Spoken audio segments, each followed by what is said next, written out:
సుమన్ టీవీలో మీ business promotions కోసం ఈ కింది నెంబర్ను సంప్రదించగలరు.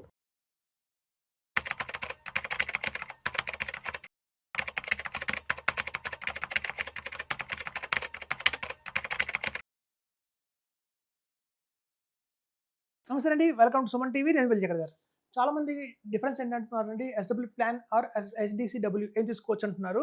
యాక్చువల్గా సిస్టమేటిక్ విత్డ్రాల్ ప్లాన్ కావచ్చు, లేదంటే income distribution come capital withdrawal అంటారండి. ఐడిసిడబ్ల్యూ అంటే ఆ రెండు మధ్య తేడా అంటే చూద్దాం. ఇలా చూడండి, మనం తెలుసు సాధారణంగా మనకు కనుక రెగ్యులర్ ఇన్కమ్ కావాలి అంటే మ్యూచువల్ ఫండ్స్లో ఒక మంచి ఆప్షన్ తీసుకుంటాం. బ్యాలెన్స్ అడ్వాంటేజ్ ఫండ్స్ కావచ్చు, అలాగే మల్టీ అసెట్ ఫండ్ కావచ్చు, అందులో పెట్టి క్రమబద్ధంగా every month systematic withdrawal plan తీసుకుంటామండి. సిస్టమేటిక్గా విత్డ్రాల్ ప్లాన్ అంటే అర్థం ఏంటంటే, మన యూనిట్స్ ఎంతైతే ఉంటాయో ఆ యూనిట్స్ని ఎవ్రీ మంత్ మనం అమ్ముకుంటూ వెళ్తాం, సేల్ చేసుకుంటూ వెళ్తాం. తద్వారా మనకు సపోజ్ 6% కావాలి, 8% కావాలి అని మనం ఫిక్స్ చేస్తాము. దాని ప్రకారం ఏమవుతుందంటే, మన యూనిట్స్ ఎన్నైతే ఉంటాయో ఆ రోజు మార్కెట్ వాల్యూ ప్రకారం ఆ 8,000 కావాలనుకోండి, 5,000కి ఎన్నైతే యూనిట్స్ కట్ అవుతాయో అన్ని యూనిట్స్ కట్ అవుతూ ఉంటాయి. సాధారణంగా మనం చూస్తాము, లాస్ట్ 18 మంత్స్ నుంచి మార్కెట్ అయితే చాలా డ్రాస్టిక్గా వాలటైలిటీ అయితే బాగా ఉంది. బాగా మార్కెట్ పడిపోతూ వచ్చింది. 84,000 లెవెల్స్లో నుంచి చూస్తే మనకి 72,000 దాకా వచ్చింది. మళ్ళీ 76,000 నుంచి 82,000 దాకా వెళ్ళింది. మళ్ళీ 71,000 దాకా అలా బాగా మార్కెట్ అయితే చాలా అప్ అండ్ డౌన్స్ అయితే బాగా ఉంది. ఇట్లాంటి టైంలో ఏం జరిగింది, పెద్ద మిస్టేక్ జరిగింది. చాలా మందికి ఏంటి లాస్ అయ్యారు. వాళ్ళు చూస్తుండగానే యూనిట్స్ బాగా కట్ అయిపోతూ వస్తున్నాయి యూనిట్స్. సో ఎవ్రీ మంత్ అలా యూనిట్స్ కట్ అవడం వల్ల మార్కెట్ ఎప్పుడైతే డౌన్ఫాల్లో ఉంటుందో మనకు కావాల్సిన 8,000 కానివ్వండి, 20,000 కానివ్వండి, మనకి యూనిట్స్ ఎక్కువ కట్ అవుతాయి. ఎప్పుడైతే మార్కెట్ డౌన్ అయిందో ఎన్ఐవి పడిపోతుంది కాబట్టి మనకి దానికి ఈక్వల్గా రిటర్న్స్ మనకి ఇంట్రెస్ట్ కావాలి కాబట్టి ఎక్కువ యూనిట్స్ కట్ అవుతూ ఉంటాయి. ఎప్పుడైతే మార్కెట్ అప్ ఉంటుందో, అంటే ఒక మార్కెట్ కనుక హై వెళ్తుందో అప్పుడు తక్కువ యూనిట్స్ కట్ అవుతాయి. కానీ గత 18 మంత్స్గా చూస్తే మాత్రం యూనిట్స్ అనేది చాలా చాలా లాస్ అయినాయి. మనం కనుక ఒక సపోజ్ ఫర్ ఎగ్జాంపుల్ చెప్తాను, ఒక 10,000 యూనిట్స్తో మనకున్న ఇవాళ ఎస్డబ్ల్యూ ప్లాన్ అప్లై చేశానంటే ఒక 15 ఇయర్స్ లాంగ్ టర్మ్ చూస్తే ఆ 10,000 యూనిట్స్ కాస్త తగ్గిపోతూ చివరికి 300 యూనిట్స్ 400 యూనిట్స్ మిగులుతాయి. తద్వారా ఎన్ఐవి పెరుగుతుంది కాబట్టి ఆ ఎన్ఐవితో మల్టిప్లై చేస్తే మనకి కొంచెం కార్పస్ అయితే కల్పించవచ్చు. కానీ యూనిట్స్ డ్రాస్టిక్ ఫాలో అయ్యేదే మనకి ఈ బ్యాలెన్స్ అడ్వాంటేజ్ ఫండ్లో పెట్టుకున్న సిస్టమేటిక్ విత్డ్రాల్ ప్లాన్ అండి.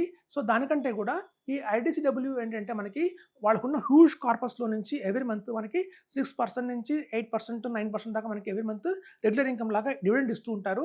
సో ఇక్కడ మనకి డివిడెండ్ ఇన్కమ్ వస్తూ ఉంటుంది. ఇందులో మన యూనిట్స్ అయితే ఏం కట్ కావండి, యూనిట్స్ అలాగే ఉంటాయి. కాకపోతే ఎన్ఐవి మాత్రం కొంచెం తగ్గుతుంది. ఎప్పుడైతే 1 మంత్ నెక్స్ట్ మంత్కి మనకి డివిడెండ్ ఇచ్చారో 6% కావచ్చు, 8% కావచ్చు, 9% కావచ్చు, తద్వారా మనకి ఆ మేరకు ఎన్ఐవి కొంచెం తగ్గుతుంది. మళ్ళీ మార్కెట్ పెరిగితే ఆ ఎన్ఐవి పెరుగుతుంది. సో యూనిట్స్ మాత్రం కట్ కావు. ఇక్కడ ఏంటంటే మనం ఎవ్రీ మంత్ అమ్మట్లేదు, వాళ్ళ దగ్గర ఉన్న కార్పస్లో నుంచి మనకి ఇస్తున్నారు. క్యాపిటల్ విత్డ్రాల్ అంటున్నారు. ఒక్కొక్కసారి వాడు ఏంటంటే క్యాపిటల్లో నుంచి ఉన్న ఇక్కడ అంటే మన క్యాపిటల్ ఇక్కడ మన ఓన్ ఇన్వెస్ట్మెంట్ నుంచి కట్ చేస్తారు. ఇక్కడ ఓవరాల్ కార్పస్ నుంచి కొంచెం కట్ అవుతుందండి. సమ్టైమ్స్ వాళ్ళ దగ్గర హ్యూజ్ కార్పస్ ఉంటే మాత్రం ఇంపాక్ట్ అయితే చాలా తక్కువ ఉంటుంది ఎన్ఐవి మీద. సో ఇక్కడైతే ఎన్ఐవి అడ్జస్ట్ చేస్తుంటారు. ఎన్ఐవిలో ఇక్కడేమో యూనిట్స్ అడ్జస్ట్ చేస్తుంటారు. సో మనకి ఏంటంటే నెంబర్ ఆఫ్ యూనిట్స్ అలాగే ఉంటాయి, కానీ ఎన్ఐవి గ్రోత్ మాత్రం కొంచెం తక్కువగా ఉంటుంది. ఇందులో ఎన్ఐవి గ్రోత్ కంటే కూడా ఇందులో ఎన్ఐవి గ్రోత్ కొంచెం తక్కువ ఉంటుంది. కాబట్టి ప్రిన్సిపల్గా చూస్తే మనకి పెరుగుతుందా, ఇప్పుడు చూడండి చాలామంది ఐడిసి ప్లాన్ సిస్టమేటిక్ ప్లాన్లో మనం ఒక 10 ఇయర్స్ హారిజన్ కనుక వెయిట్ చేస్తే మనకి ప్రిన్సిపల్ డబల్ అవ్వచ్చు, లేదా 15 ఇయర్స్ వెయిట్ చేస్తే ప్రిన్సిపల్ డబల్ అవ్వచ్చు అనుకుంటారు.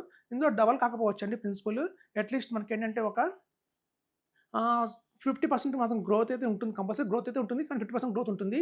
కానీ ఇక్కడ ఏంటంటే మనకి అమాంతం 6%, 9%, సమ్టైమ్స్ ఏంటంటే 12% కూడా మనకి కొన్ని నెలలు ఇస్తుంటారు. ఇందులో ఏంటంటే ఫిక్స్డ్గా ఉంటుంది రేట్ ఆఫ్ ఇంట్రెస్ట్. మనం ఏదైతే ఫిక్స్ చేసుకుంటామో అది 6% కావచ్చు, 8% కావచ్చు, అది ఫిక్స్డ్గా ఉంటుంది. కానీ ఇందులో ఇన్వెస్ట్మెంట్ ఏంటంటే డివిడెండ్ ఏంటంటే వేరియబుల్గా ఉంటుంది. 6 to 9% వేరియబుల్గా ఉంటుంది. సపోజ్ ఎవరైనా నాకు రీసెంట్గా ఒక క్లయింట్ వచ్చారు, ఒక హౌస్ వైఫ్ ఆవిడ. వాళ్ళ ఫాదర్ నుంచి ఆవిడ కొంత అమౌంట్ వచ్చింది, ఒక 50 lakhs దాకా వచ్చింది. ఆవిడకి ఏంటంటే కమిట్మెంట్స్ లేవు, ఎందుకంటే రెంట్ ఆవిడ కట్టదు, పిల్లల స్కూల్ ఫీజు ఆవిడ కట్టదు. సో అలాంటి కమిట్మెంట్స్ ఆవిడకి లేవు. జస్ట్ ఏంటంటే ఒక పాకెట్ మనీ లాగా కావాలి ఆవిడకి. సో కొంచెం అది వేరియబుల్ ఉన్నా కూడా పర్వాలేదు అనుకున్న వాళ్ళందరికీ కూడా మేము ఐడిసిడబ్ల్యూ సజెషన్ చేయడం జరిగింది.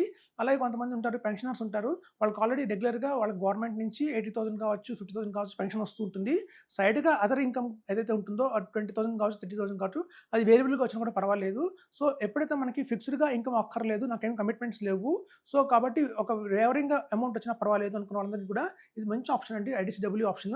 ఇది కేవలం రెగ్యులర్ ఇన్వెస్ట్మెంట్స్లో రెగ్యులర్ ఇన్కమ్ కావాలనుకున్న వాళ్ళకి మాత్రమే ఈ ఐడిసిడబ్ల్యూ ఆప్షన్ తీసుకోండి. కొంతమంది ఈవెన్ మనకి ఈ ఆప్షన్ ఈక్విటీ స్కీమ్స్లో కూడా ఉంటుంది. ప్రతి ఫ్లెక్సీ క్యాప్కి, ప్రతి మిడ్ క్యాప్కి కూడా గ్రోత్ ఆప్షన్ ఉంటుంది, ఐడిసిడబ్ల్యూ ఆప్షన్ ఉంటుంది.